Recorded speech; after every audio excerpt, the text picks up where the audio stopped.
Hey guys, this is Daniel from the Blue Square, and I'm going to be talking about the games that I played in November. But before we get into that, wouldn't you mind just subscribing to the channel, especially if you haven't done that and you've watched multiple videos. Even if this is your first time, go ahead and give us a subscribe. It really helps us out. We've been doing this for a long time now, and every sub counts. Also, this month, things to look forward to is we are going to be doing a video about our end of the year recap. I'll be doing the top 10 games of 2025 for myself. The Around the Board show will actually be talking about our favorites games, biggest surprise, biggest new to me game, and biggest disappointment. And we will either be doing Daniel's Wrong episode where we review Bagged and Boarded, or we'll be doing the John is Wrong episode where we review 12 Rivers. Either way, we have two more shows for you in December, and then we're going to be heading into the new year where we'll do our prediction video and all of that good stuff. But let's talk about November. So in the previous videos, I went from worst to best, but this month I thought I'd go ahead and shake it up a bit. I'm going to go from best to worst. So let's talk about some of the great, wonderful, fantastic games that I've played this month. So starting off with Unmatched. Won't get into this very much because I talk a lot about it, but I did get the Bruce Lee and the Muhammad Ali set, and me and John actually went mano to mano on that, and I beat him in both games. Just want to point that out. Sorry, John, no offense, but I totally whooped you. It was really good though. So Bruce Lee did not change at all, but Muhammad Ali is a brand new character, and he was really interesting, and he's the kind of character I really enjoy playing. He has a float like a butterfly and sting like a bee side, so depending on where you are, you get like extra attack or extra maybe movement on the other one, or maybe it's defense. But I really like the characters that kind of go between the two sides, and you get different benefits or different results based on which side you are. So in the match that came out with this one, it's like a wrestling ring, maybe a boxing ring. It could be either. Why not both? And it was just a really fun Unmatched board to play on, so highly recommend that one. All right, the next game is Lost Ruins of Arnak. It's been a hot minute since I've played that one, and I'm so glad I finally got it back to the table. Me and Kelly actually played it with the expansion when we went to our first Friday game night at Central Nazarene Church, and it was fantastic. It reminded me exactly why I loved Lost Ruins of Arnak. I don't know. Chris is saying it's not a deck builder. Andy says Dune Imperium's inferior. I just don't get any of this criticism for this game. I mean, I know these are very few people who have criticisms about this game. It's like one of the best games on Board Game Geek, but still, this game is just fantastic. The thought process of going up the trail is really cool. The puzzle and the combos. Oh my gosh, the combos are insane. Also, the worker placement driven by the cards is not restrictive. It just makes you think of a couple different ways, but unlike some of the other games that resemble Lost Ruins of Arnak, where the cards can just restrict where you go, not a big fan of that. So really love Lost Ruins of Arnak, and so glad I got it back to the table because of the battle chest. My next goal now is to actually play the campaign mode, so we'll give you an update if that ever happens and what I think about that. My next one is a classic as well, one I've talked a lot about, but with the new set, and that is Marvel Champions, and I played a match of the Civil War. Got to play the two new character, Tigra and Hulkling. Tigra seems like has a lot of potential to be really cool and unique. Hulkling was a little more bland, but I was fighting against Captain America, and it really did feel like I was fighting Captain America. One of the mechanics in it that was kind of funny is that anytime you do an excess amount of damage to him, you get to take a shield, and then when he hits you, he takes a shield back. So it's like he's throwing the shield, you take it, you hit him with it, and then he rips it from your hands, and kind of just a fun thing. So the Civil War expansion is not a campaign box though. I like the campaign boxes. I love, not that they were like robust or anything, it just kind of gave you a reason to play 5 in a row and kind of give you a story and a goal to set. With the Civil War, it's just, hey, play Captain America, and then play Iron Man, because why not? You can use the same deck even. So not very thematic, but fantastic. It was really good.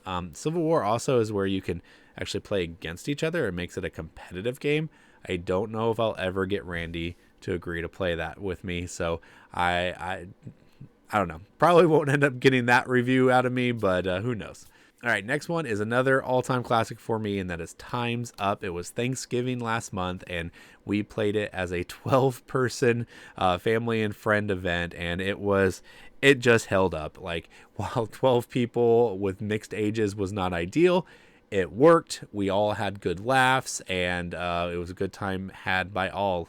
Time's Up is still one of the best party games that has ever existed out there, and is the game that just makes me smile. This game even appeared on our last episode that John and I did, and that was games that are just full of joy. So the games that make us feel merry. So go watch that episode and find out where Time's Up lands on that list. All right, next up is Slay the Spire.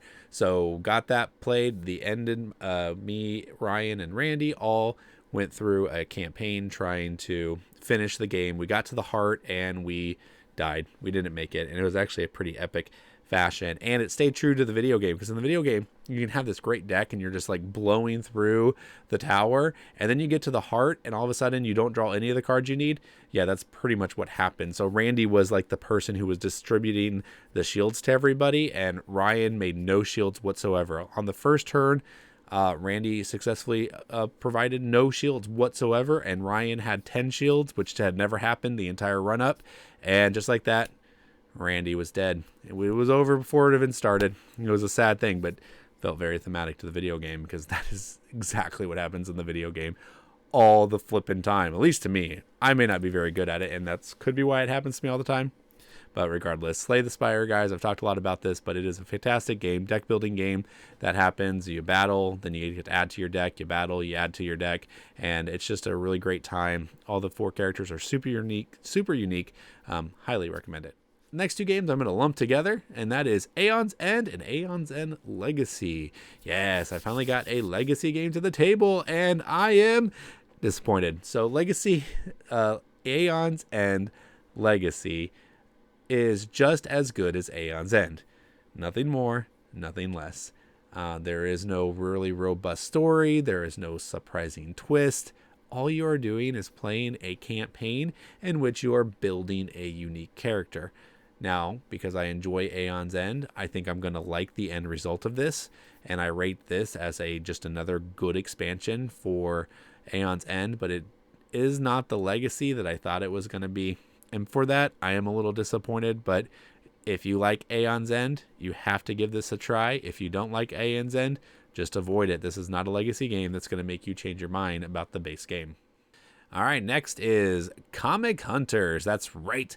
Got that in right below the buzzer as the December was coming around the corner. And yeah, just Comic Hunters. What can I say about it other than it is a fantastic drafting game? You get 4 different drafts in this game, and you are just trying to collect sets of actual comic books. They have the real cover art on it, and as a comic fanatic, I could not ask for more. It was a fantastic experience, as it always is. My next one is brand new to my playlist, and that is the hotness, the game that everyone's talking about, and that is Magical Athlete. And let me tell you guys, this lives up to the hype. Magical Athlete is chaotic fun, and I highly recommend it to anyone who just wants to have a jolly old time. That's right. This game, all you are doing is chucking dice and moving the number that you rolled. That is it. Nothing more, nothing less. And guys, this game is full of fun, laughs, and excitement. So while it is just a dice roll and move, nothing more, what makes this so fun is that you play 4 different rounds. You have 4 different characters who have different abilities, and the way the abilities mesh together just makes everyone laugh. You're rooting for your person, even though you don't have a lot of control over it. You feel like you have a lot invested in it. You feel like you did something, and even if you don't think you did something, it's just fun to cheer that your guy beat out everybody else's. They all have powers that break the game. They all have powers that just are off the wall, but bonkers. My favorite one to talk about, because every time I pull this character out, it's called Legs. All he does is move 5. And every time I tell people who Legs is, they fight over Legs. Everybody wants to just move 5. They don't even want to roll the die. They just want to move 5. And you know what? It sounds broken, but Legs does not always win. This game is wild. It's crazy. Highly recommend it. So much fun. fun. Speaking of fun games, this is in the same category, and that is Moon Colony Bloodbath. It's a Donald Zacharina follow-up. Well, not follow-up. He did Dominion like many years ago at this point, but this is the designer of Dominion, and this is a hit for me. What is it called? I always forget what it's called. Moon Colony Bloodbath. It is an engine deconstruction game. You have to know what you are getting into when you play this game. You have to know that this is a game that is going to destroy everything you build. But don't worry, the game literally plays in 45 minutes. So it's not like you spent 2 hours building something up just for it to be destroyed. But this is like a race, like swimming upstream, a race against time. You take your first 2 turns kind of building an engine that you're like, okay, I can do a framework around this. And then all of a sudden, the robots come to life and they start murdering people. And then accidents start happening. And all of a sudden, your population keeps going out the window, literally out the window as the airlocks malfunction and all that good stuff. And you're destroying buildings to get the population out of the buildings. And you're just constantly trying to build more buildings so you can get more population, so that they can be sacrificed to the robots. This game is so much fun. If you think this sounds fun, play it. If you're like, I don't know if that sounds fun, and you end up playing it, play it twice, because you have to understand what this game is. And that is, it is going to take what you built up and rip it away from you. And it's okay. That's the game. It wants you to do that. You're supposed to laugh. You're supposed to have fun. It's supposed to be racy and kind of anxiety inducing. Anyways, this game is fantastic, guys. Highly recommend it. And it's unique. I'm going to talk about the mechanic real quick. So what's unique about this is that there's this middle deck, and when it's flipped, everyone has to do what's on that middle deck. So it could say, like, take your work action, which is like take one of your 5 actions that you're allowed to do. Or it could be trouble, and you add a negative event to the deck. Or you could actually add one of your cards into the deck. So now when it flips, you get a benefit and no one else does. Or you build a card that actually develops technology net that goes into this deck. And the technology flips over and everyone benefits from whatever that technology is. So this game is really cool. And that joint deck building, I mean, I don't know if you want to call it deck building, but that joint deck construction in the middle of the game just really resonates. Super cool. Highly recommend Moon Colony Bloodbath, especially if you are looking for a good time to just smile and laugh. All right, my next one is a game that comes out next year, and that's Bagged and Boarded. I got to take this to Meeple-a-thon, and I got to play this with a couple more groups, and yeah, the more I play Bagged and Boarded, the more I really like it. I backed it on Kickstarter, and I'm super looking forward to getting my own copy. This game is about collecting comics in the 50s, and the winning score usually has about $15 because you're spending nickels and quarters to get the most highly sought after comic books. And game is just a lot of fun. It's an economic game that is packaged in this fun comic book collecting package. Packaged in a package? Sure, whatever. It's a great game. Bagged and Boarded. We're going to be doing a full-on review of that one very soon. This next one I want to show off because we had some Black Friday shopping, and I went to my local game store, and this little bad boy was on sale. It's called Desperate Oasis. Now, you might be asking, what about this called to me? Well, it's the name Oasis. If you know anything about me, that is my online handle. That is the name that I like to use in video games and role-playing games. And so my favorite game of all time, board game, not my favorite game of all time, but one of the top 20 games for me is an old Alan Moon game called Oasis, and I had to buy it just because of the name. So this one I had to buy because of the name. It's Desperate Oasis. That's what they called me in high school. So this game was fantastic. It was a 2-player game, which I'm not a big fan of 2-player games, but it's just a little box game. So I was like, I'll give it a try. Why not? I just want it on my shelf if anything else. And it was really cool. It was really thinky. It's kind of a lane battler. You have where you can put 3 cards on a lane. But what's really cool about this is that the animals are attracted to animals of like kind. So when you play down an animal, they'll come from the sides, the rows that are next to it, and fill in the row that you just placed it in there. So you can kind of do some weaseling in there. Also, there are some that have like, they call it a portal lane, where the other player animal will get teleported to your side. So it's a tug of war back and forth. You're supposed to play like 3 in a row. But this Desperate Oasis was really good. Highly recommend trying that out, especially if you like 2-player little quick games. All right, the next one I had was Boo! Boop. That's right, Boop. The Halloween edition.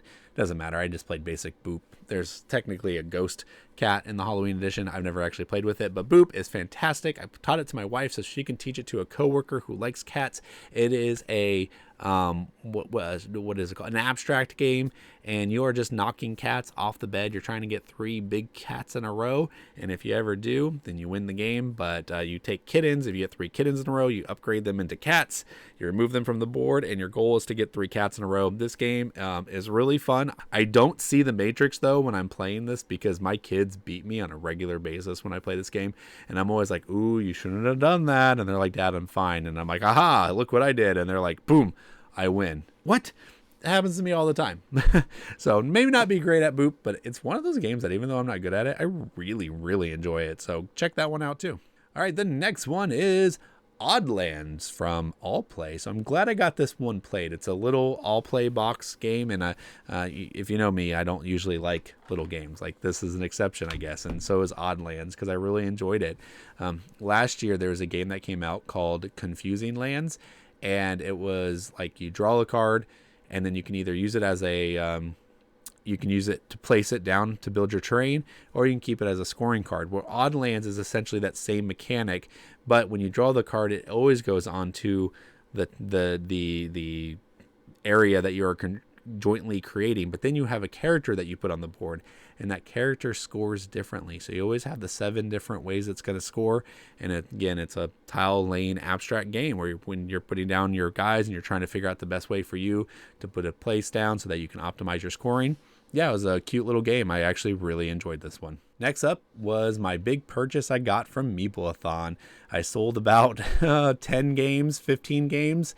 And with that money, I went ahead and bought the all-in, well, not the all-in pledge, but the Marvel Zombies, the Hero Resistance, the Marvel Zombies, and also all the stretch goals. And I got that, and I was so excited to finally have that. I was in a backing on Kickstarter all those years ago, but I decided not to. It got very expensive. I say all those years ago. I think it was 2024. But it got really expensive, so I decided not to do it at all. But I always eye it, always thinking, man, I really want to try that game. And I did. And it was enjoyable. And I can see why people think Zombicide games are like their game. It's their lifestyle game. Not that there's like a lot of like, I don't know, challenge. There's not like tons of challenge in this game per se, or diversity, but there's diversity. My point is, this is not going to be a brain burner. This game is a good old chuck and dice and killing zombies games, but what it sets out to do, it excels in. And I loved playing the X-Men fighting the zombies. Like, I got to play Cyclops, and as his powers powered up, I literally was able to kill, like, I think because you were able to roll a dice per zombie, and I killed like 12 zombies in one roll. And I'm like, yeah, you know what? If Cyclops was around during a zombie apocalypse, take off those visors, bam, 12 zombies gone, just like that. So it was totally thematic. I really enjoyed it. I think this was a really cool game, and I'm excited to keep playing it to experience it more. This next one is a Plaid Hat game that is just kind of different, and it's called Hickory Dickory. I thought it was pretty decent. The table presence of this game was something to behold. It was a board that had like a clock on it, and your player pieces are mice who jump on the minute hand, and as the minute hand rotates, they can then jump off it and take the action. So it's action planning for this entire game, and I just think, they just did it's a really clever game. Now, I'm a little torn on it because there's definitely, I won't say randomness, but your gameplay is affected based on where tiles come out around this clock, and you feel like you're doing a lot of strategies, and you're really thinking you're pre-planning your next move, but to a certain extent, you really can't. Also, you're trying to fill up this little puzzle board on the side, and you just never know if you're going to get those tiles on that puzzle board or not. So it kind of feels like this game feels like a lot of things were just kind of thrown in. It all worked. It all was pretty fun. But in the end, I was like, yeah, I don't know if this is something I would want to keep going back to, but it was definitely fun to experience. All right, the next game I'm going to talk about is a small box game that I've had for a year or two, and it's Noobs in Space. It's a puzzly little game where you're doing like 8 different missions, and you on a turn, or on a round, what you're doing is you're dealing out all the mission cards, and then you're like, okay, whoever has mission 1, read it, and then you read it, and it might say something like, if you have a red lever, play that now. If no one has a red lever, play the blue lever. And then someone's like, no one has the red? Okay, who has the blue? You have the blue? Play the blue. And then you play the blue. And then it might say, find the cards that have the same pictures on it. Well, we're not supposed to show the cards to each other, so we have to describe what we're seeing, and we're trying to figure out the 2 that actually match. And then once we discover that, we're like, yeah, those are the 2 we're going to play, and then we play those 2 down. That's a very simple explanation of a game that's a puzzle, and every mission gets a little harder and harder, so there's a lot more going in there, but it's probably, you can go through the entire box in about 2 hours. We spent 1 hour with it and got through 4 missions, and there's 8 more, and we played it once before, like 2 years ago, and I didn't remember anything about the game. So I think this is a game that you could actually play, shelf it for a while, and then come back to with a different group and actually have almost the same experience. So Noob in Space, pretty cool. Next one is 12 Rivers. We're going to be redoing a review show of this one soon in the John is Wrong episode, because this is definitely a John game, which is fine. It's just a very unique game, and you're ultimately trying to gather marbles that are flowing down a gimmicky river. You claim the marbles, you put it on your alpaca, and then once you have people in your village, you give the marbles to the people in your village. That's pretty much it.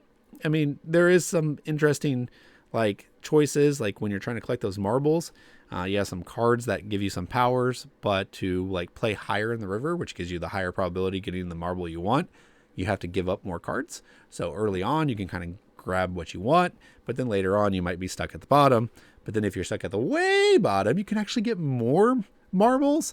But then it's a push your luck, because if everybody else has grabbed all the marbles, you're not going to get very many, or maybe none at all.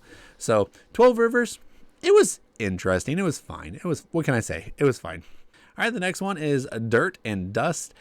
Oh man, I wanted to like this game so much more than I did. One, the box art is just beautiful. The card art is also beautiful, and it is a unique way to play a deck building game, because what the whole gimmick is on this game is that you have a board and you are playing the cards down where you kind of want to, and then you roll these dice, and they're going to be 1 through 6, and you place the dice on the 1 through 6 spots. Well, you can only activate the cards where you have the dice at.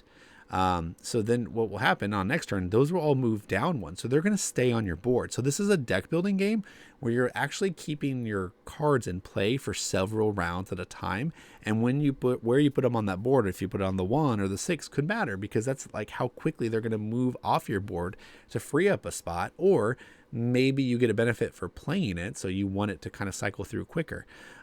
Really unique game.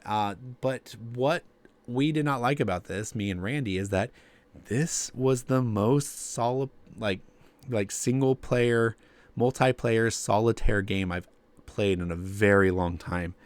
I just can't even fathom how I would play this game in any different way to make me care what Randy was doing at all. And with a race theme, this is not a racing game, but it's a race theme, you would expect a little bit more interaction, and there just was zero interaction that I could tell. And it was just, this game is the definition of a game that you can tell was masterfully made. This game is really, really solid for game mechanics. But was it fun? I don't know. I don't know if I had a fun time playing it. So want to give it a couple more tries, but so far, I don't know. I think it's sadly a miss. All right, we're coming near an end here. The next game we're going to talk about is Frostpunk. It is a big old cooperative game with storytelling elements and worker placement elements, and it's just fine. This is one of Randy's favorite games of all time, and it is a beautiful production. I will give him that. Also, the way the event deck comes out, your choices you make will add unique cards into the deck, so you will actually have repercussions for the cards that you put in there, or for the decisions you made. So all of that is just really cool. But in the end, this is like a single player game that you are just allowed to talk with your partner about what to do. It's also really hard. It is, so the whole premise is that you're post-apocalyptic society, everything is covered in snow, and you are trying to keep this giant furnace alive so that it can power all your buildings and warm all your people. And you're doing this via rebuilding society. So you have to pass governments, you have to pass legislations like child labor, or do you allow women of the night to continue, or do you put an end to that? Do you want to be a puritanical system? Do you want to be a communistic system? There's a lot of these really cool choices, and all of this in theory sounds really great. And while this experience is not bad by any means or stretch of the imagination, when I'm done with it, I'm just like, I'm not sure what we could have done to win this. And because of that, I feel like you're just playing it for the experience, and I've had the experience, and I think I'm done with the experience. But again, it's Randy's favorite game, so I'll play it if he wants to, but I was like, meh on it. And speaking of meh games, well, these are all med games, but this one we played because of Chris, and it's Heroes of Land, Air, and Sea. It is a small area control game, and why I say it's small, it's big, it takes up a lot of room, but it's small because every space is like 4 spaces away from you. So at any given point, your opponents can just be right on top of you. You have all these unique different troops. Actually, you don't have very unique different troops. You have 2 troops that are like worker troops and like fighter troops, and they both fight, but whatever. And then you have 3 additional troops that are just, you get one of those troops. So there's variety in this game. There's not wild variety for each faction, but there's 4 different factions that all play differently. In the end, this game was, okay, I need to play it more. That's ultimately what it was, because we played this game for like 4 hours, and we never got to a winner yet. And I think it's because we all played it poorly, or we played it in a way that you were not supposed to. I think it rewards being aggressive. It rewards attacking.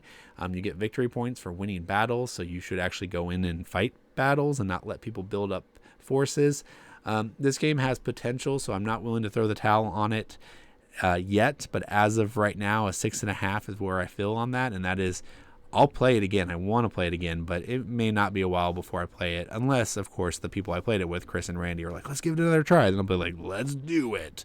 But other than that, yeah, I would say I was kind of disappointed. The next one is a classic game, and it is called Ingenious, and it is just an abstract tile laying game. You're just matching colors or shapes together to go up on your Ingenious board. This is one of those games that has there's 6 different colors, and your final score is whatever color is your lowest score. So you kind of want to move everything up together. I got to play this with my youngest son, Owen, and he really enjoyed it. We all had a really good time. This is a game that he would play as a kid, and he actually ripped the board in half, and I haven't played with it since it got ripped in half. So when I pulled it out, I was like, hey, look at that, Owen. Do you remember ripping that? And he's like, no. And I'm like, yeah, you do. He's like, maybe a little. But Ingenious, yeah, it's a fine game. I like it. It's been on my shelf for so many years now. I've never left. So even though I give it a 6.5, I don't think I'm going to let it leave, because I find it enjoyable to play with a variety of people, specifically my family. So yeah, it's a good one to keep around. The next one came out this year, and that is Whirly Derby. And when I saw this advertised, I was like, oh my gosh, this is the game that was made for my son Owen, and it is marble racing the game. All you do on a turn is you decide how many marbles you want to put into a funnel, and the top 3 people win. What you win are these trophies, and the trophies have like set collection things where like 2 of the same trophies are worth 0, but the third one's worth 50, or every trophy you get, like the first one's 3, the second one, the combo is 10, and the next one is 15, and so forth. Set collection, you know what I mean? Or some of them are just victory points. So you're trying to decide how many marbles you want to put into the race, because you will run out of marbles, and you get to refresh it twice, so you will get some back. But sometimes you might just want to put 1 in the race. Sometimes you want to put like 5 in the race. It's a silly, stupid game. My Owen really enjoyed it, but I really thought how they handled the trophies actually made this game worth playing, and actually made it a game. So if your kids love playing marble races, I would recommend checking out Whirly Derby. Next one is another classic, and that is Draftosaurus. It is a verb game. That's right. You are pulling dinosaurs out of a bag. You have 6 of them. You pick one up, you put it on your board, and you pass those dinosaurs at the end of those rounds. And then once you go through all 6, you pick 6 more, you go the other direction, and you have 12 dinosaurs on your board, and then you score them. That's all it is. You do roll a die that determines which part of the board you can actually play in. So I do kind of like that, because I do like games where you're like, okay, this is my plan, this is my goal, and I will try to accomplish that as long as what I get is conducted to that, and what I roll is conducted to that. And if one of those things don't, it's like, okay, how do I pivot? How do I pivot? I love pivoting games. Pivoting games are worth, I don't know. It's like one of my favorite mechanics. So while I'm giving this one a 6, because I'm like, whatever, it's so simple, plays in like 5 minutes. I don't know. I have no reason to play it unless somebody was like, I want a 5-minute game. I'm like, okay, let's play Draftosaurus. Whatever. The next one is King of Tokyo. Played this with Ryan. His son really wanted to play King of Tokyo, and we did. And what is there to say about King of Tokyo? It's Yahtzees with monsters. It's great. Though I will say, what this play of King of Tokyo did was actually increased my H rating on board game stats to 25, which H, in case you didn't know what this means, is that it says you've played 25 games 25 times. So previously to getting this play, I had 24 games 24 times. So this one allowed it to go to 25, and huzzah, my H index went up to 25. So I was excited about that at the very least. Next one is Hues and Cues, and this game, Owen loves it. This bottom half is all about games that my son loves. My son really loves colors. He's obsessed with them. It's a thing. I know it's weird, but but Hues and Cues is fine.